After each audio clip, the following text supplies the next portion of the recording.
श्री गुरुदेव दत्त मित्रांनो, आज मी आलो आहे एक महत्त्वपूर्ण संतपीठावरती. ते म्हणजे भगवान श्रीधर स्वामी महाराज यांच्या पुण्यातील आश्रमामध्ये. पद्मावती मातेच्या मंदिराच्या अगदी बाजूलाच हा आश्रम मुख्य रोडला आपल्याला बघायला मिळतो.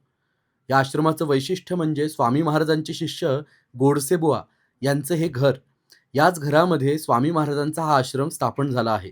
विशेष म्हणजे भगवान श्रीधर स्वामी महाराजांनी आपल्या नित्य वापरातील ज्या खडावा होत्या, ज्या त्यांनी हिमालयामध्ये धारण केल्या होत्या, वापरल्या होत्या, त्याच प्रसाद रूपाने गोडसेबुवांना दिल्या होत्या आणि आश्रम स्थापन करण्याची आज्ञाही दिली होती.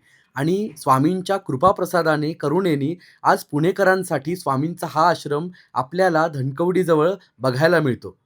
अतिशय पवित्र, अतिशय सुंदर आणि अतिशय चैतन्यमय असा हा आश्रम प्रत्येक भाविकांनी, दत्तभक्तांनी बघायलाच पाहिजे, इतका सुंदर आहे. प्रत्यक्ष दत्तात्रय प्रभूंचे अवतार असलेले भगवान श्रीधर स्वामी महाराज हे समर्थ रामदास स्वामी महाराजांचे अलीकडच्या काळातील प्रत्यक्ष शिष्य.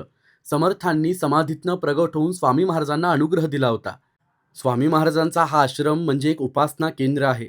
तर प्रत्येक रामदासी भक्तांनी, प्रत्येक दत्तभक्तांनी या आश्रमात येऊन स्वामी महाराजांच्या चरणी नतमस्तक होऊन त्यांच्या कृपेची, त्यांच्या अस्तित्वाची अनुभूती आश्रमात घ्यायलाच पाहिजे.